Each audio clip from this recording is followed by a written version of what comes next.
2008 was the year of the global financial crisis, especially on Wall Street. Now, while some confidence has returned to the markets, many investors are now wary of traditional asset classes.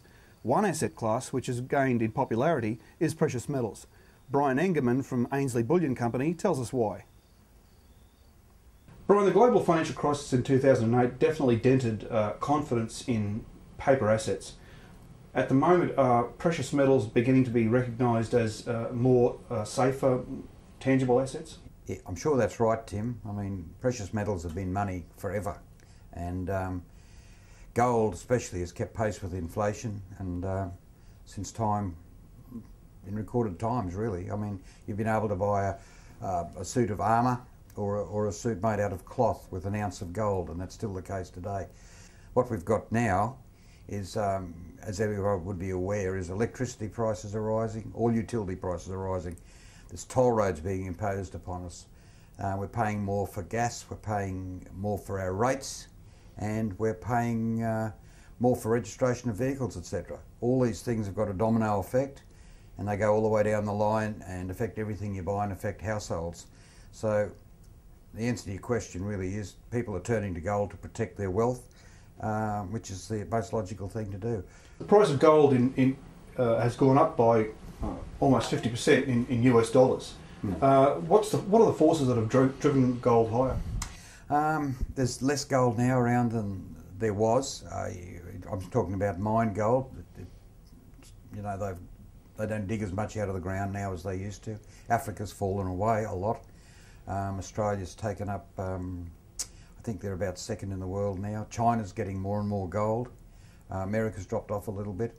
So there's less gold being mined, and again, there's the inflation thing again. I mean, as they're printing more and more money, inflation is just going to become more and more rampant. So I love the expression they use about quantitative easing. They're very good at having all these sorts of expressions that mean nothing to us. A more appropriate thing would have been called inflation ramping when they print all this money. You can't print money and not debase the currency. I mean, that's... Gold has had a very strong move in the last year. However, silver has lagged behind. Any reason for that? We're pretty big on silver here. We just think silver is so grossly undervalued. If you go out into the street and ask people what they know about silver, they probably think, most of them would say that it's used in photography and in making jewellery.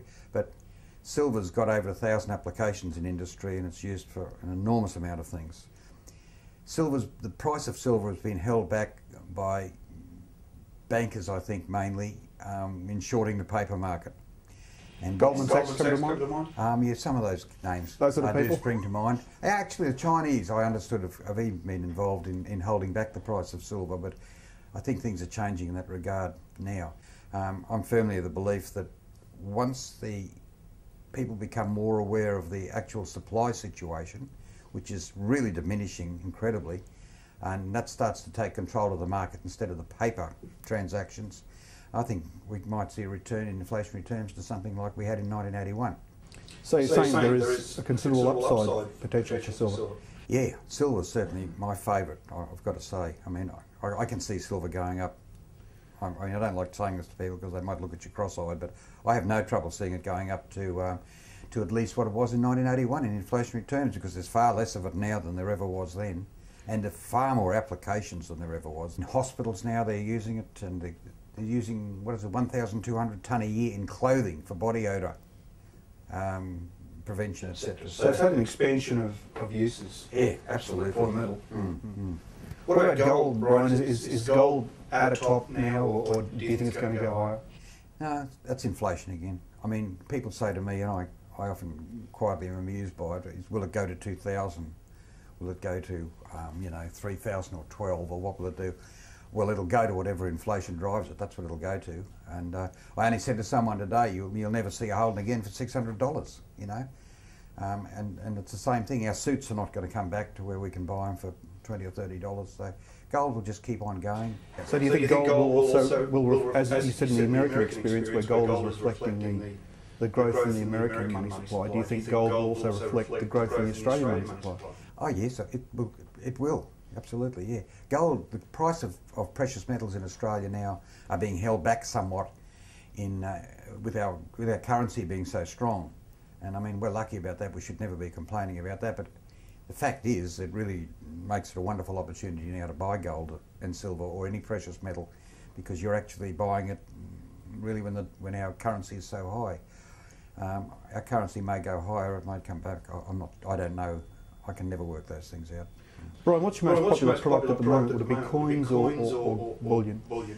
Bullion's always been the metal that we sell most of, like in bars and ingots of gold and silver.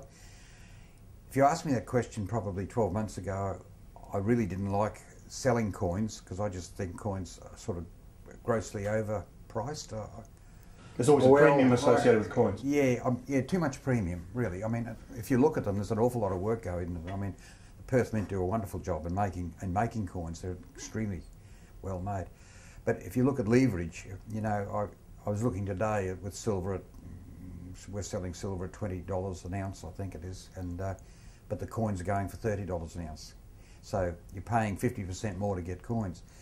And I think when crunch time comes, if it comes, there'll be a much bigger premium on gold and silver coins. But you're still paying a lot more to start with, so yeah. Brian, thanks for talking to us today. Thanks very much for the opportunity, Tim.